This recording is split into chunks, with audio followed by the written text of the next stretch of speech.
मियां साहब, हम एक्सपेक्ट कर रहे थे कि यार उसकी स्टोरी आगे फर्दर चलेगी, उसका कोई मंतकी अंजाम की तरफ चलेगी। उसमें तो आप, मैं और बाकी लोग जिन्होंने ये स्टोरी हाईलाइट की है वही मुर्दे इल्ज़ाम ठहरा दिए गए डॉक्टर्स की जानिब से।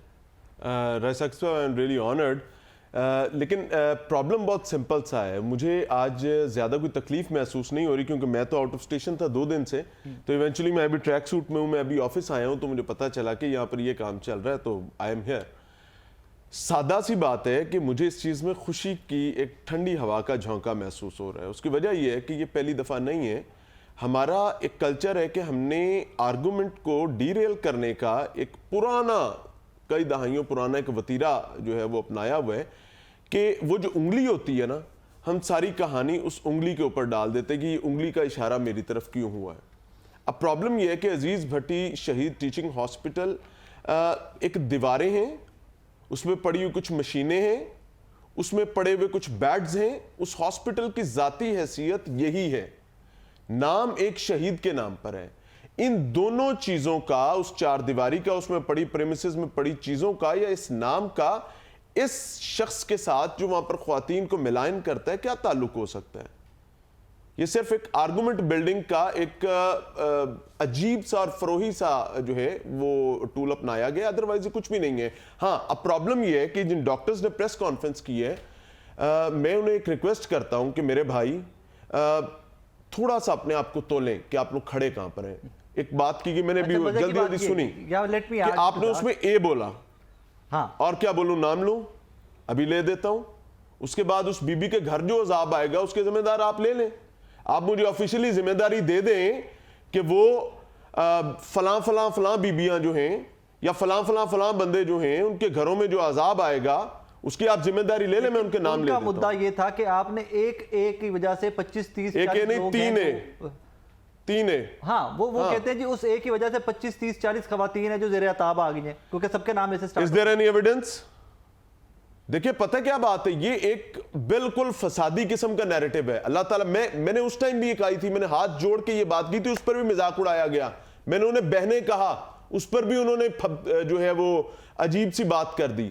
देखिए, सवाल ये है कि सादा सी बात है कि एक टेक्नीशियन जो रिपोर्टेडली अहल नहीं है उस मनसब का, उसको 2016-17 में रखा जाता है और कुछ लाइंस क्रॉस करके रखा जाता है। वो वहां पर आने वाली बच्चियों को ब्लैकमेल करता है और उस ब्लैकमेलिंग का ऑडियो एविडेंस, एक बिल्कुल चैट्स भी मौजूद है, ऑडियो एविडेंस भी मौजूद है, अपने ही अस्पताल के एक जिम्मेदार और सीनियर अफसर को भेजता है। मैं वर्ड्स दोहरा दूं, वो ये कहता है कि मैं लड़कियां भेज रहा हूं और आगे से जवाब ही आता है क्या वो आगे आप बीप कर लें, मामलात करेंगे। इस बात पर उन्होंने डिनाई किया है किसी ने इस बात को? राय साहब, जब आप में इतनी पसली नहीं है कि आप डिनाई नहीं कर सकते, आप अपने लोगों को खुश करने के लिए सब बातें कर रहे हैं। मैं दोबारा कहता हूं कि मैं गुजरात से नहीं हूं, लेकिन मैं बहरहाल हूं तो पाकिस्तान से ही ना। हो सकता है कल मुझे मेरी बहन बेटी को इस अस्पताल में जाना पड़े, हो सकता है आपकी किसी अजीजा को इस अस्पताल में काम करना पड़े, हो सकता है आपके किसी अजीज को इस अस्पताल में काम करना पड़े, तो क्यों ना उसको साफ कर लिया जाए। हम तो सिर्फ ये कहते हैं साफ कर लो। सफाई की तो बात ही नहीं की। एंड में हमारे सईद साहब ने पूछा है कि यार हमारे साथ मिल जाओ, जो पहले हुआ उससे आगे चलते हैं, उसके खिलाफ हमारे साथ खड़े हो जाओ और डॉक्टर्स के हाथ। मजे की बात ये मेरे जहन में आ गई। उन्होंने कहा कि मुतल्लिका प्लेटफॉर्म पर जाएं। हाँ, हैसियत बता दूं,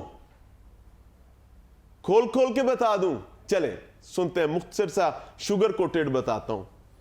पुलिस के पास एफआईआर बताती है कि एक खातून ने कंप्लेंट की कि जनाब फलां बंदा मुझे हिरासा कर रहा है, यानी वर्क प्लेस हेरासमेंट का मुझे सामने है।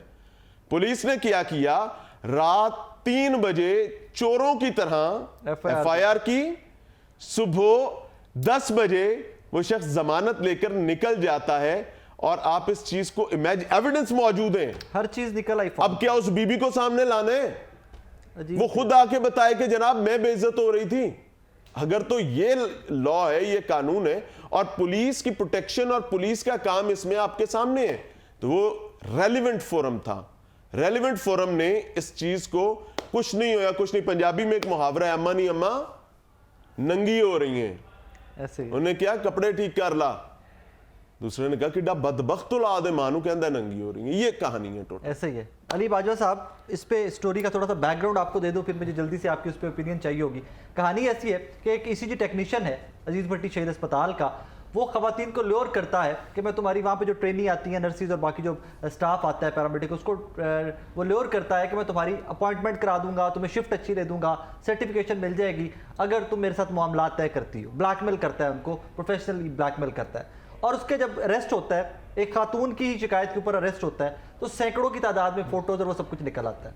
इसके अंदर कानूनी कार्रवाई क्या होनी चाहिए थी? कॉज 2 दिन पहले गिरफ्तार होता है और जब गिरफ्तार होने के बाद जब सुबह पेश करना है, उसी रात को पुलिस एफआईआर देती है, 3:30 बजे सुबह पेश करती है और उसकी जमानत होकर वो घर चला जाता है। 202 और 509 गालिबन 2 दिफात लगी थी एफआईआर में, मेरे ज़हन से निकल रहा है। उस पर क्या कानूनी कार्रवाई पॉसिबल थी? स्टेट को किस हद तक जाना चाहिए था ऐसे दरिंदे के खिलाफ?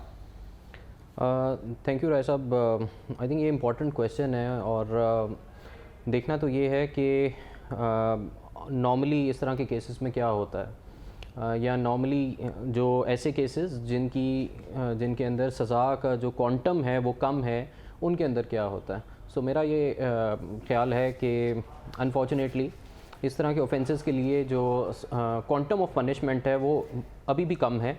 ऑल्दो ये harassment at work place act आया, इंक्वायरी कमेटी बननी है और फिर उसके बाद ऑल्टरनेट ऑप्शन अवेलेबल है to file a complaint before the ombudsperson पर्सन, और पीपीसी के अंदर भी अमेंडमेंट्स हुई। इसी तरह से जो एफआईआर जो मेरी नज़र से गुजरी है उसके अंदर सेक्शन 292 लगा है और 5091 लगा है, जिसकी मैक्सिमम पनिशमेंट जो है वो 3 साल है।